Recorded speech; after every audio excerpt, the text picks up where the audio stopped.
Mobile सहित silent mode करते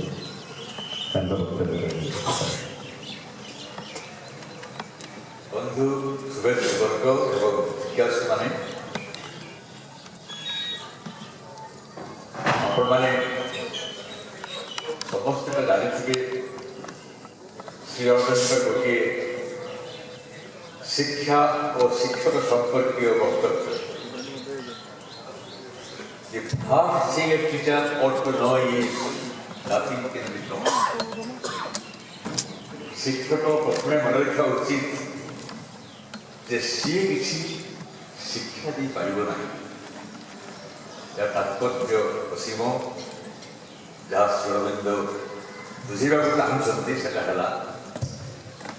आम चेतनार समस्त ज्ञान निहित था यही भक्ति करें इंजेक्ट करें ज्ञान पोटेंशियल इन प्रिंसिपल समस्त चेतनार निहित था एवं शिक्षक केवल सहज कर मार्गदर्शन दे पारे उत्साह दे पारे ये जो प्रस्तुत कार्यक्रम यार अर्थ नुहे जे मु बहु प्रश्न उत्तर देवाक समर्थ स्पष्ट कथा है आम समस्ते जिज्ञासु आपन बड़ी मुदन जिज्ञासु यही कहीपर कार केतु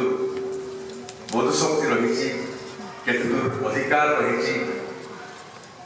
ज्ञान यही कहीपर जो अति साधारण देखा मुझे देखी भर अपरिसीम ज्ञान रही जड़े विराट शिक्षित व्यक्ति भर देखी सामान्य टे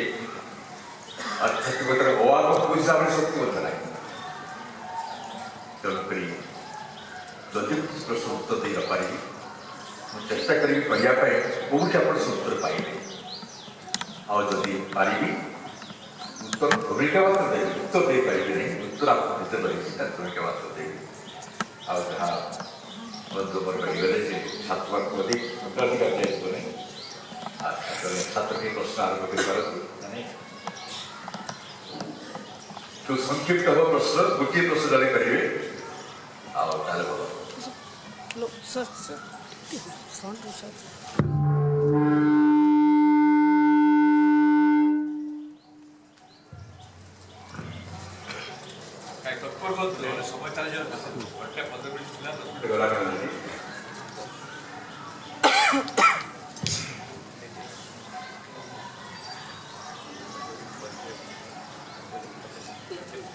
Quick.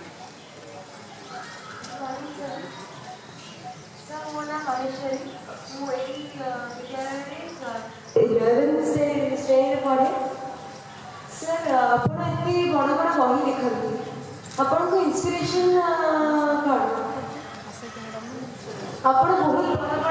बहुत बड़ा लेखक आप इंस्पिरेशन ठीक अच्छे गोटे कथा व्यक्तिगत साहित्य जीवन प्रश्न पचार विशेष लाभ हेनी अच्छी गुरुत्वपूर्ण प्रश्न अच्छी सी छात्री प्रचार करती जो साहित्य लेखे पचर प्रेरणा कौन या तो इंस्पिरेशन कौन सारा पृथ्वी समस्त अभिव्यक्ति गोटे इंस्पिरेशन फूलटे फुटे पचे कौन अव्यक्त प्रेरणा रही प्रकृति प्रेरणा रही फूल फुटा जितेबले आप अत्यंत शैशव अवस्था प्रथम कथा कहना आरंभ कले बा से निज भर गोटा किसी अभिव्यक्ति प्रेरणा था बोली से प्रचेषा कर तार बाक्शक्ति आशा सत्वे से दौड़ती भाषा उच्चारण करुच्ची गोटे गोटे शब्द तेणु सारा पृथ्वी समस्त अभिव्यक्ति पक्षे गोटे प्रेरणा भल प्रश्न टे प्रेरणार बहुत स्तर भेद रही जड़े दुर्मुख भाव अति प्रेरणा पाई गोटे कथा मन रखा यही विचित्र परिस्थिति विचित्र परिवेश विचित्र वातावरण में बहुत शक्ति रही अंधकार शक्ति मैंने मिसेक हठात जो जड़े मनीष दुर्बृत्त बनी जाए पक्ष प्रेरणा थाए से अंधकार शक्ति प्रेरणा जो जड़े मनीष हठात मन करे मोर बोली किसी ना सब किसी दान करने चाहे पक्ष प्रेरणा थाए से प्रेरणा बहुत प्रेरणा उच्चतर शक्ति प्रेरणा देखो सृजनशील जिते आप देखिए जड़े संगीतज्ञ जड़े शिल्पी पक्ष प्रेरणा आवेग थाए निजी को अभिव्यक्त करी रेखा द्वारा हो स्वर द्वारा हो शिल्प पक्ष प्रेरणा थाए निजी को अभिव्यक्त कर किंतु प्रेरणा स्तर भेद पर तार लेखार प्रभाव निर्भर मुझे खाली गतकाली कहती जे भाषा प्रथम चेतना नथी से भाषा निर्जीवी जदि जी साहित्य बोले साहित्य लिखुच मोर प्रथम तक मन रखा उचित जे मोर लेखा जो हजार लोग पढ़े घंटा के समय दे हजार घंटा समय क्लेम कर अधिकार अच्छे मुझा देखुची से योग्य कि हजार घंटा समय लोक आदाय करने योग्यता आसी कि ना यहीटा जब विवेकबोध पंचायत लेखक शब्द प्रति दायित्व संपन्न जो लेखक प्रेरणा प्रति सत् उत्साह जो लेखक लिख मुझे बोली कहूना ये आदर्श लेखक दरकार प्रेरणा रही वातावरण रही सब किसी बसे प्रेरणा रही संक्षेप धन्यवाद।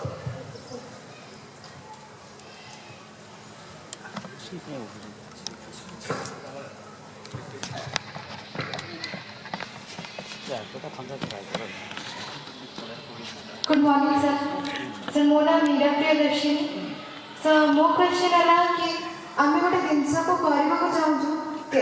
आमको करार इच्छा भी अच्छी किंतु आमे से जिनस प्रति इंटरेस्ट केमती आने कभी ना मोस्टली आमको इच्छा तो था से जिनस करिवार किंतु इंटरेस्ट आसे बिना मैं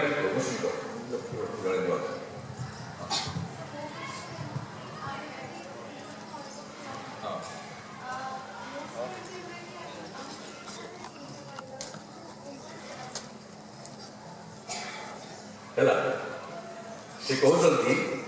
अनेक समय गोटे जिनस कम करने को चाहे इच्छा अच्छे किंतु इंटरेस्ट आग्रह आसना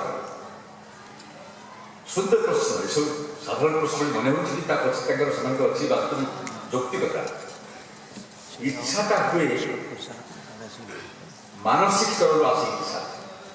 मोर या करवा उचित यहाँ हूँ मोर बुद्धि मत कहूँ या करवा उचित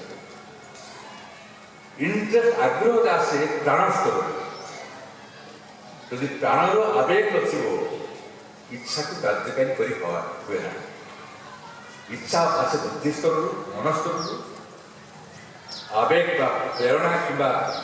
उत्साह जो से प्राण स्तर जेहेतु आम भीतर संहति ना आम गोटे गोटे मनीष आम चेतनार केत दिग अच्छे आम जो चेतना बोली कहूँ तार केत दिग अच्छे आम व्यक्तित्व प्रथम दुईटा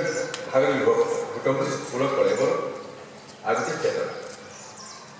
कलेवर आप जानते कल सुंदर भाव देखिए पंचभूत समस्त कलेवर नुह कि कल देखा बाकी जो चेतना चेतनार तीनोटी मुख्य दिग गोटे प्राण गोटे मन एवं सर्वोपरि आत्मा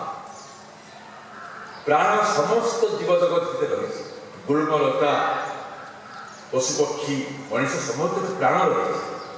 किंतु मन रही मनीष भीतर बोली मन को मनुष्य बोली कहला राइट मनीष मन रही सर्वोपरि रही आत्मा आत्मा रही आम जाना जी आत्मा उपलब्धि कर लगा समस्त चाहिए उपलब्धि करें से दिगरे आम सचेतन न होगा चेष्टा करूना उपलब्धि करूना गोटे साधारण ज्ञान आम आरंभ करवा मुझे कहे मुझे ठिया कौ ठिया ମନ ଠିଆ ହେଇନାହିଁ, ପ୍ରାଣ ଠିଆ ହେଇନାହିଁ ଓ ଦେହ ଠିଆ ହେଇଛି। ଅର୍ଥାତ୍ ସେତେବେଳେ ମୁଁ ଦେହଗତ ମୁହଁକୁ ଦୋଷଉଛି, ରାଇଟ୍। ଯେତେବେଳେ ମୁଁ କହିବି ମୁଁ ଚିନ୍ତା କରୁଛି, ଚିନ୍ତା କିଏ କରୁଛି? ମୋର ଅଙ୍ଗୁଳି ଗୋଡ଼ ଏମାନେ ଚିନ୍ତା କରୁନାହାନ୍ତି। ଚିନ୍ତା କିଏ କରୁଛି? ମନ। ମନ ଚିନ୍ତା କରୁଛି। ଅର୍ଥାତ୍ ସେତେବେଳେ ମୁଁ ବୋଇଲେ ମନ କରୁଛି। ଯେତେବେଳେ ମୁଁ କହିବି ମୋର ବହୁତ ଗୋଟେ ଆବେଗ ଆସୁଛି, ଗୀତଟିଏ ବୋଲିବି ଆବେଗ ଆସୁଛି ପ୍ରାଣ ଶକ୍ତି, ସେତେବେଳେ ପ୍ରାଣକୁ ମୁଁ ବୋଲି ବୁଝୁଛି। ଯେତେବେଳେ ମୁଁ କହିବି ମୋର ଦେହ, ମୋର ମନ,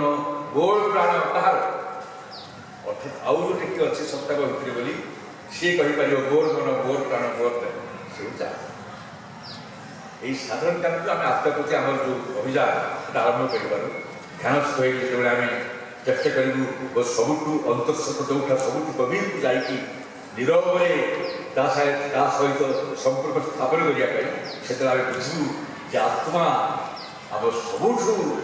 ମହତ୍ତମ ଦିଗ ଆମେ ବ୍ୟକ୍ତିତ୍ୱ। ବର୍ତ୍ତମାନ ପ୍ରଶ୍ନକୁ ଆସୁଛି, ଯେତେବେଳେ ଗୋଟେ ଇଚ୍ଛାରେ କାମ କରିବା ପାଇଁ ସେତେବେଳେ ମନ ସେ ସିଦ୍ଧାନ୍ତ ନେଇଥାଏ। ଯଦି ପ୍ରାଣର ସମର୍ଥ ନଥିବ ତେବେ ଆଗ୍ରହ ଆସିବ। ତେଣୁ ସେ ମୁହୂର୍ତ୍ତେ ଆମର କର୍ତ୍ତବ୍ୟ ହେଉଛି ନିଜକୁ କହିବା